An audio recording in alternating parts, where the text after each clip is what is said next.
2 हफ्ते पहले शुरू हुई महाराष्ट्र की राजनीतिक उठापटक अब खत्म होती नजर आ रही है। शिवसेना सत्ता से बाहर हो चुकी है और अब बीजेपी सत्ता में वापसी के लिए तैयार है। सूत्रों की माने तो देवेंद्र फडणवीस राज्यपाल के सामने आज ही सरकार बनाने का दावा पेश करने वाले हैं। एकनाथ शिंदे डिप्टी सीएम होंगे। वहीं शिंदे 39 विधायकों के समर्थन पत्र के साथ गोवा से मुंबई पहुंच चुके हैं। दूसरी ओर मुंबई में मौजूदा हालात को देखते हुए केंद्र ने एकनाथ शिंदे की सुरक्षा में बढ़ोतरी करते हुए ने Z+ सिक्योरिटी दे दी है। बता दें कि मुंबई पहुंचने के बाद शिंदे की फडणवीस से मुलाकात होनी है। इसमें डिप्टी सीएम और मंत्री पदों को लेकर फॉर्मूला फाइनल किया जाएगा। साथ ही यह भी कहा जा रहा है कि बीजेपी अभी जल्दबाजी नहीं दिखाना चाहती। फडणवीस पहले दिल्ली जाएंगे, उसके बाद वापस आकर वो शपथ ग्रहण करेंगे। मुंबई पहुंचने से पहले मीडिया से एकनाथ शिंदे मुखातिब हुए। उन्होंने इस के दौरान क्या कुछ कहा, चलिए दिखाते हैं आपको।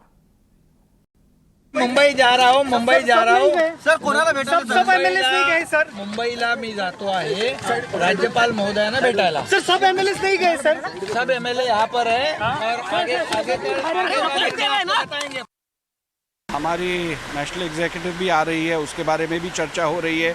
अनेक विषय है, तो इस विषय पर सेंट्रल पार्लियामेंट्री बोर्ड भी निर्णय लेगा, स्टेट कोर कमेटी भी निर्णय लेगी और जैसे निर्णय होता है सरकार बनाने की प्रक्रिया चालू हो जाएगी।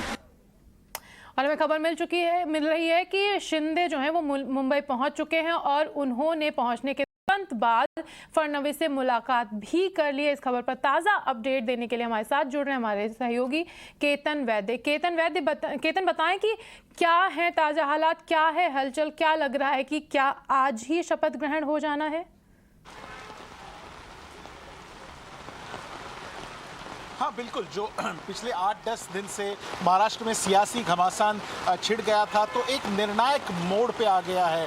कल रात को हमने देखा कि महाराष्ट्र के मुख्यमंत्री उद्धव ठाकरे ने अपना त्यागपत्र दिया एक फेसबुक लाइव में और उसके बाद वो तुरंत गवर्नर हाउस चले गए और उन्होंने गवर्नर को भी अपना इस्तीफा खुद सौंपा। और उसके बाद अभी सियासी घटनाक्रम बहुत तेज़ हुआ है। सुबह जो गोवा में स्थित थे बागी गुट के नेता एकनाथ शिंदे, हालांकि बाकी सारे एमएलएज नहीं आए, लेकिन वो आज सुबह थोड़ी देर पहले मुंबई आ गए हैं और वो अभी फिलहाल देवेंद्र फडणवीस जो नेता विपक्ष है के साथ मीटिंग कर रहे हैं, बीजेपी के नेता के साथ मीटिंग कर रहे हैं सागर बंगलों में। और अभी ये माना जा रहा है कि देखिए कैसे होता है, संवैधानिक तौर पर जब भी कोई मुख्यमंत्री इस्तीफा देता है तो उसके सारी कैबिनेट का भी वो इस्तीफा माना जाता है और वो उस सरकार का इस्तीफा माना जाता है। तब गवर्नर के पास 2 पर्याय होते हैं, 2 विकल्प होते हैं, एक दोबारा इलेक्शन लेना या फिर कोई दूसरा गुट क्या सत्ता बनाने में सक्षम है या नहीं इसकी जांच करना। तो फिलहाल अभी जो एकनाथ शिंदे बागी गुट के नेता, उनके पास लगभग 50 विधायक है, वो देवेंद्र फडणवीस को मिलेंगे जिनके पास 106 विधायक है और दोनों गवर्नर के साथ मुलाकात करेंगे। कहेंगे कि जो मैजिक फिगर है, जो जादुई आंकड़ा है 145 का सिंपल मेजॉरिटी का महाराष्ट्र की विधानसभा में, उससे कई ज़्यादा विधायक हमारे पास है, तो हमें आप सत्ता बनाने का मौका दें। और इस बात को ये केवल औपचारिकता रहेगी, गवर्नर इस बात को मानेंगे। हमें सूत्रों के हवाले से ये भी खबर मिल रही है कि ये आंकड़े सुपुर्द करने के बाद गवर्नर आज ही कुछ चुनिंदा लोगों को, जिसमें एकनाथ शिंदे शामिल है, जिसमें देवेंद्र फडणवीस और 3-4 और विधायकों को शपथ भी दे सकते हैं और आगे कैबिनेट एक्सपेंशन हो सकता है। बाकी सरकार की जो भी औपचारिकताएं वो पूरी हो सकती है, लेकिन जो शपथ विधि है सरकार का शपथ ग्रहण समारोह है वो आज शाम को हो सकता है, ऐसी खबर मिल रही है। अगर देर से होना है तो वो कल ही हो जाएगा, लेकिन अभी बागी गुट और बीजेपी मिलाकर पर्याप्त आंकड़ा है, जादुई आंकड़ा है और महाराष्ट्र की सियासत करवट बदलते नजर आ रही है। 2.5 साल के बाद नई सरकार महाराष्ट्र में सूरत लेती नजर आ रही है।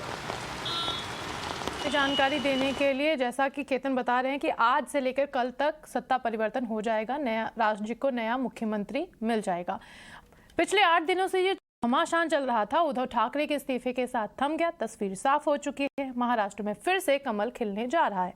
लेकिन इस बीच पिक्चर अभी बाकी है, वो है नए मुख्यमंत्री और नए कैबिनेट की। जाहिर सी बात है कि सबसे बड़ा दल होने के नाते बीजेपी सरकार बनाएगी और बीजेपी से देवेंद्र फडणवीस मुख्यमंत्री की रेस में सबसे आगे हैं, या यूं कहें कि इस रेस में फडणवीस के अलावा कोई भी दूर दूर तक नजर नहीं आ रहा है।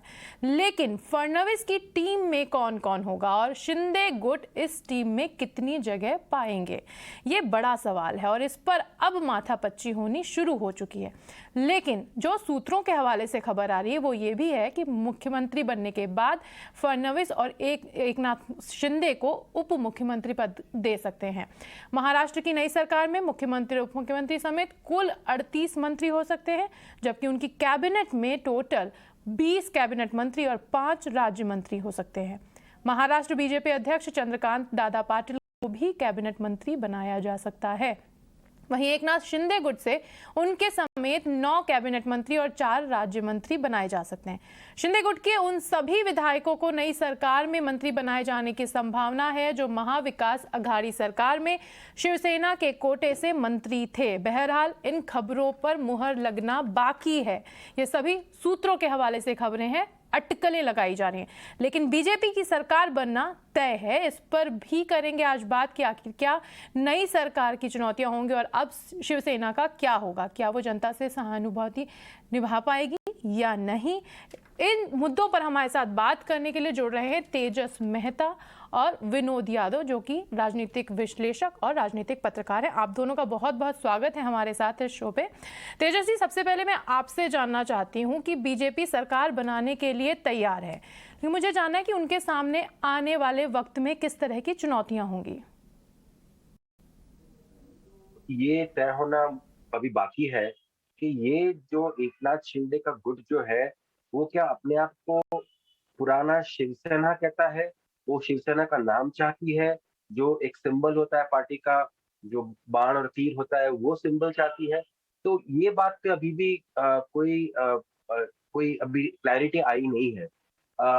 जो हमने सुना है सूत्रों से वो जाहिर सी बात ये है कि उनके पास आंकड़े हैं, 2/3 से ज्यादा उनके पास चले गए तो पार्टी भी उनकी हो गई है। लेकिन जो 10th शेड्यूल होता है संविधान का, वो कहता है कि आपको जो गुट टूटता है वो बड़ी पार्टी से जो जुड़ता है उसको आपको मर्ज होना पड़ता है। तो ये कानूनी जानकारी बता पाएंगे एग्जैक्टली, और ये मुद्दा सुप्रीम कोर्ट में भी चल रहा था। लेकिन कल रात जब मुख्यमंत्री साहब उद्धव जी ने इस्तीफा दे दिया तो जो फ्लोर टेस्ट थी वो सब जो चल रहा था सुप्रीम कोर्ट में, वो सब उसका मतलब होता नहीं, क्योंकि वो जो फ्लोर टेस्ट थी वो इस सरकार के खिलाफ थी, वो हो नहीं पाई।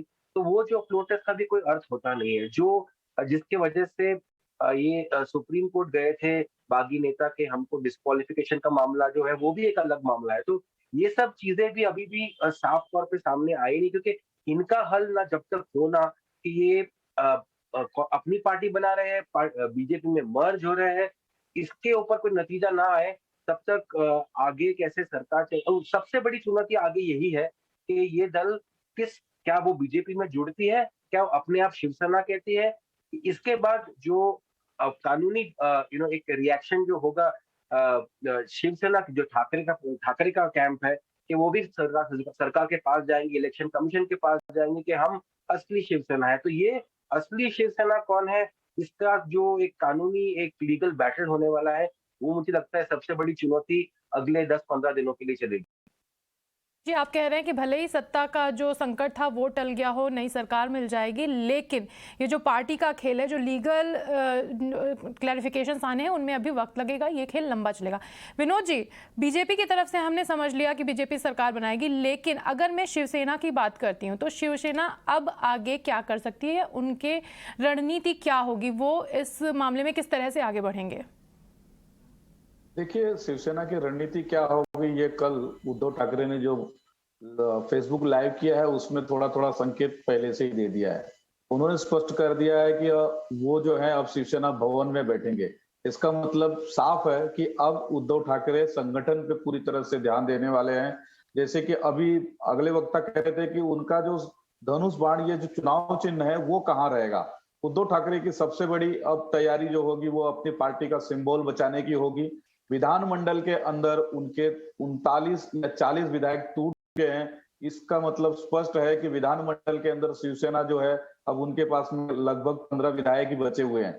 तो शिवसेना की सबसे बड़ी रणनीति अब यह रहने वाली है कि सड़क पे न उतरते हुए, मतलब लॉ एंड ऑर्डर का प्रॉब्लम न क्रिएट करते हुए, संगठन पे किस तरह से अपनी पकड़ मजबूत की जाए।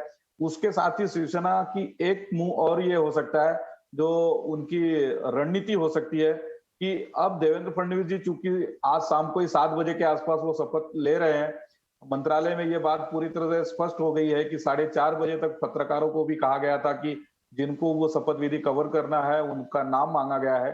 तो लगभग ये पूरी तरह से बात स्पष्ट हो गई कि आज शाम को 7, 7:30, 8 बजे के दरमियान शपथ विधि होने जा रही है। अब दूसरा सबसे बड़ा महत्वपूर्ण यह है, शिवसेना की जो रणनीति हो सकती है कि देवेंद्र फडणवीस मुख्यमंत्री के रूप में किस तरह से विफल साबित हो, ये साबित करना अब शिवसेना की रणनीति होगी।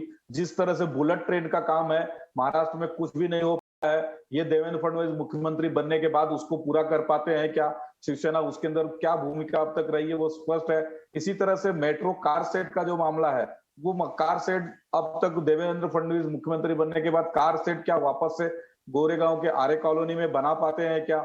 इसके अलावा जिस तरह से यहाँ पे मेट्रो का जो दूसरे प्रोजेक्ट अटके हुए हैं, उसको लेकर शिवसेना अपनी एक रणनीति बना सकती है। और वो रणनीति ये होगी किस तरह से देवेंद्र जी आने वाले 2.5 साल में विफल साबित हो और किस तरह से उसमें अड़ंगेबाजी डाली जा सके, लीगल पॉइंट्स क्रिएट किए जाए और ये साबित किया जाए कि भारतीय जनता पार्टी भी मुंबई का विकास करने में, महाराष्ट्र का विकास करने में विफल साबित हो रही है। उससे अच्छा उद्धव ठाकरे थे। ये सारी मूव उनकी ओर से होगी और सबसे बड़ा उनकी ओर से जो रणनीति होगी, अपनी पार्टी का चुनाव चिन्ह बचाना। आने वाला मुंबई महानगर पालिका का जो चुनाव है उसको ठाणे महानगर पालिका में जहां पे एकनाथ शिंदे सबसे बड़े ताकतवर नेता है, वहां पे अगर शिवसेना एक बार अपने बल पे जीत के आती है तो ये एकनाथ शिंदे को जवाब होगा। Thank you Tejas ji, thank you Vinod ji, आप दोनों का इस मुद्दे पर प्रकाश डालने के लिए, हमारे साथ जानकारियां शेयर करने के लिए। अब रुख करते हैं अगली खबर का। जून एक्सपायरी पर बाजार में कारोबार दायरे